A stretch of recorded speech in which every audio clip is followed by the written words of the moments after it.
Hello everyone, this is Ryan and welcome to my channel. In this video, I'm going to be reviewing a product which I purchased recently about a month ago, which is the Anker Nano 2 65-watt charger. So this is the Anker USB-C 715 Nano 2 GAN 2 EPS fast compact charger. And in this video, I'm going to be talking about why I bought this charger, why I think it was a good buy for me, and I'm also going to compare it with the other chargers in front of me. So let's get started. This one is the charger which I get with my phone. So I have a Samsung phone, and I think this might be a 15 watt or 18 watt charger which I get. So that's what this is. This is the 30 watt charger that I got with my 2020 MacBook Air. So the 13-inch MacBook, this is the charger for that. This is the 96 watt charger that I use with my laptop, my 16-inch MacBook Pro. It's a 2019 MacBook Pro, I believe. So it's a 96 watt charger. This is a big one. So in terms of size, if you look at it, it's actually somewhere in between these. So if I were to arrange them in the order of size, I would keep it over here. So it's slightly bigger than my phone charger, and it is still somewhat smaller than the MacBook Air charger.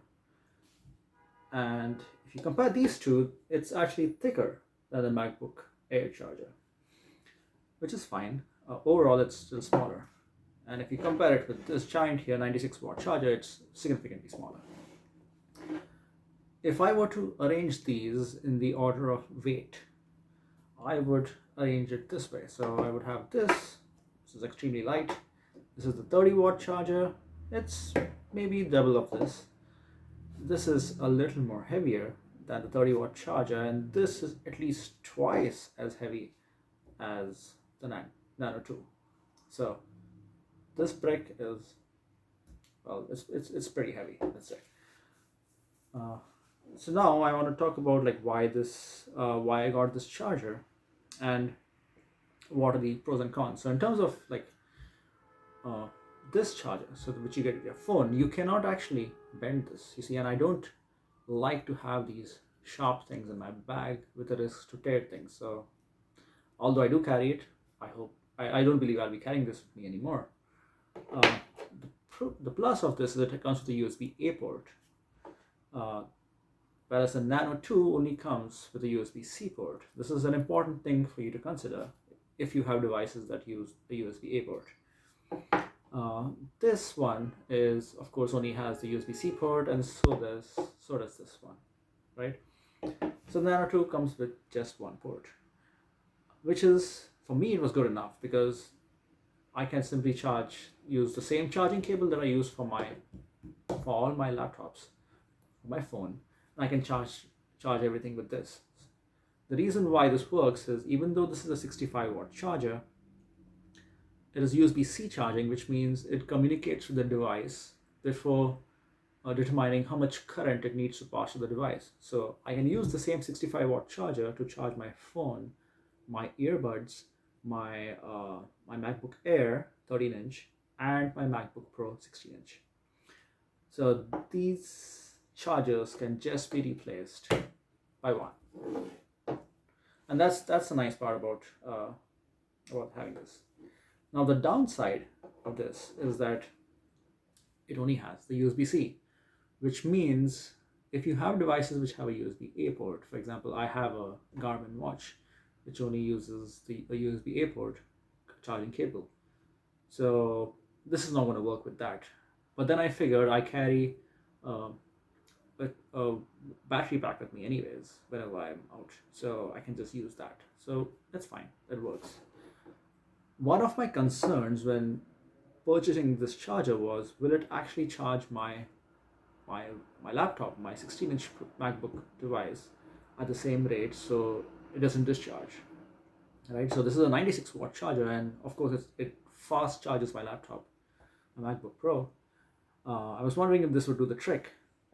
Now it turns out I have a Dell monitor which also happens to have USB-C charging, And that USB-C charging cable, or that port, delivers 65 watts of power, and I've been using that for a very long time on my MacBook Pro 16-inch, and I use that for my 16-inch. Whenever I'm sitting at my desk, I'm connected to my monitor. I don't use any of these chargers. I just connect it to the monitor, and it works fine. It never discharges. So 65 watts apparently is good enough for a 16-inch MacBook Pro for you to just work on a day-to-day basis without worrying about your laptop being discharged. So you don't really need a 96 watt charger. It charges you fast enough and it's completely fine. My laptop stays charged. So I figured this is just going to do the trick for me. I don't need to do stuff. I don't need anything extra. So all these can be set aside. Sorry, all these can be set aside. This stays here. Now the one thing, and the reason why I bought this is because you also have the Anker 735, which happens to have the USB-A port. So it has 735 has 3 ports, 2 USB-C and I believe 1 USB-A. And that is slightly heavier. So I was on the fence whether I should get this and I should get that. That is also slightly bigger than this one. It might be like maybe this much bigger. You know what I mean? It's like this much bigger, which is fine. Now the downside of that, which I noticed, is that it is, since the weight is not very close to the wall, when you plug it into the wall, I've seen reports of it just like falling down, and I don't want that hassle. And what Anker did to fix that is that they gave you something like I think they give you something to put on the front so that it stays affixed to the wall. I thought that was an overkill for me, given that I always carry a power bank most of the times anyways, and a USB-C charger is here, and my power bank has the USB-A. So I figured this will suffice for me. So those were my reasons for purchasing this item. And yeah, so I would highly recommend this. I've often noticed that it gets slightly warm when I'm charging, but which is fine. It's not a big deal at all. It has a good amount of tech here to determine how much power to deliver to your devices, and I would take this any day over anything else. Yeah, so those are my views on this charger, and I hope you found it useful.